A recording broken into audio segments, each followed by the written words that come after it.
other avenues of resistance. And also in terms of Marxist analysis, it's the revolution that would cause a fundamental change in the system, and I would not dispute that, except that circumstances are not always available for revolutionary intervention. As I advanced in age, and I'm happily 67 years old actually today,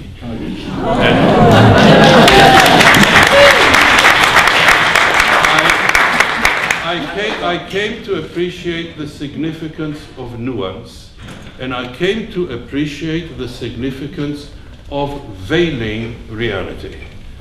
And I draw on much bigger and more impressive minds than my own. In this instance, I will draw on the benefits of being slightly familiar with Noam Chomsky's narratives, who says almost in every occasion, private or public, that there is some circumstantial evidence to suggest that the main body of society, of civil society, is fundamentally decent. And at surface, one would turn a quizzical eye or a quizzical eyebrow at such a statement. One would tend to consider such a statement as being rather naive.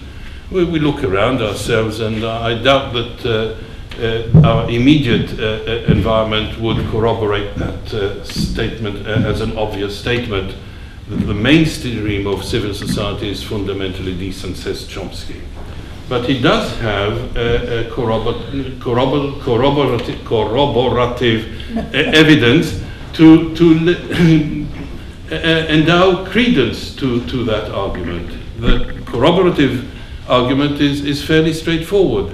Had it not been the case, it wouldn't be necessary for governments to invest such massive funds and intellectual and public relations skills in order to misinform and delude their own constituencies. And we know that this is being done in this country as well as in any other countries, in any other member states of the United Nations. And we have a recent illustration with the Blair government.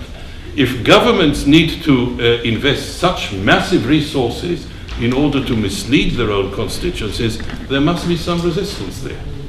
And there is some resistance there, and solidarity is an antidote to the manipulation of government offices. So I came to appreciate the importance of nuance, and I came to appreciate the significance of veiling reality and misrepresenting reality, the significance of that for a settler colonial state or for criminal government projects. And here where the Jewish National Fund plays a critical role, because the Jewish National Fund projects itself in the West as an environmentally friendly organization, as an organization committed to the greening of the environment and the husbandry of water, and limiting the desertification of the soil. It only neglects to say that it does that and plants its forests and develops its recreational centers on the lands and over the ruins of ethnically cleansed a country of 500 ethnically cleansed villages and cities inside pre-1967 Palestine.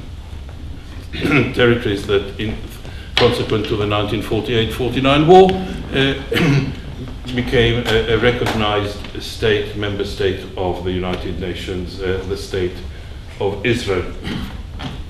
So projecting itself in this way, misrepresenting its activity, claiming charitable status on that basis, made it possible, made a significant contribution to the presentation of the State of Israel as a democracy. The other difference between Israeli apartheid and South African apartheid is that the Israeli apartheid sovereign was much more, happily less so these days, but in the 50s, 60s and 70s when the legislation was put in place, was much more astute than the South African apartheid leadership.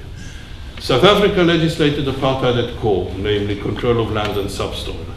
but then rather foolishly allowed apartheid legislation to spill over an area that the jargon refers to usually as petty apartheid. Queues for whites and queues for non-whites, transport for whites and transport for non-whites, public spaces for whites, public spaces for non-whites. And in this way, any visitor to an apartheid South Africa airport or maritime port had apartheid hit them straight in the face.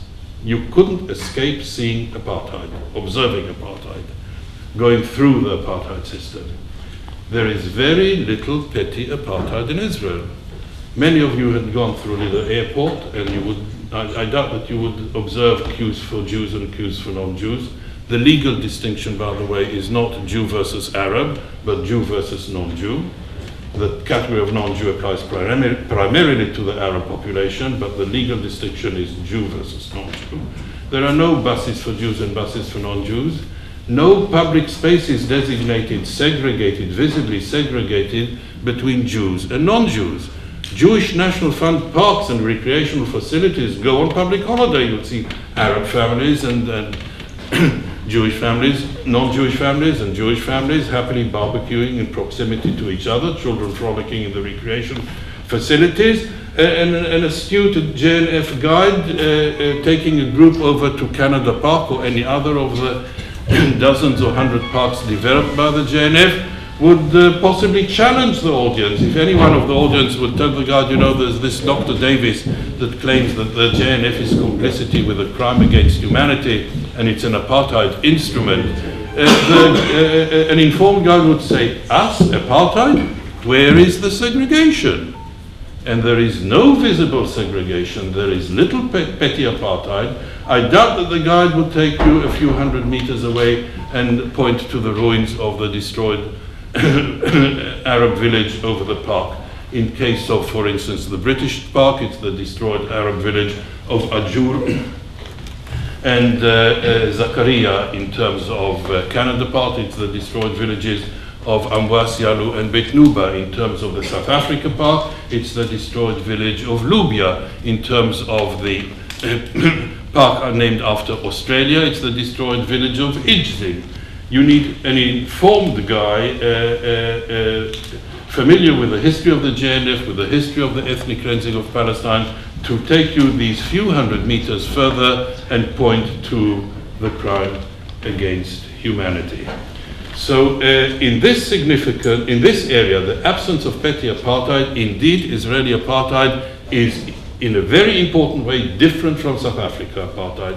And to my reading, that was that has been one important element, not necessarily the primary element, but one important element in the success of Zionist establishment in projecting Israel as the only democracy in the Middle East.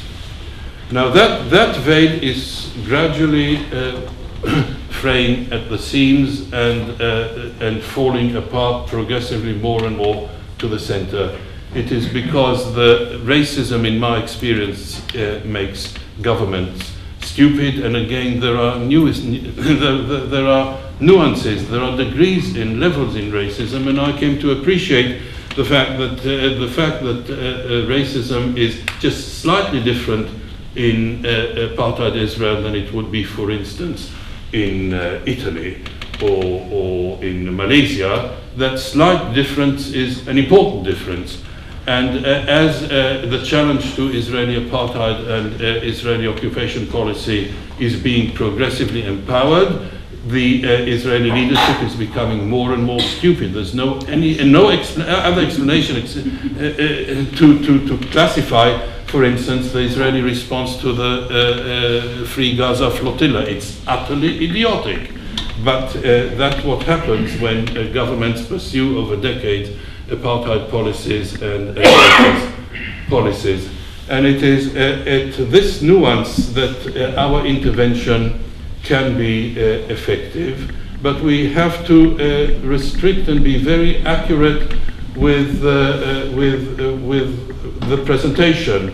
And as I indicated earlier, not collapse apartheid to racism, not claim that the crimes perpetrated against the Palestinian people have never been perpetrated before anywhere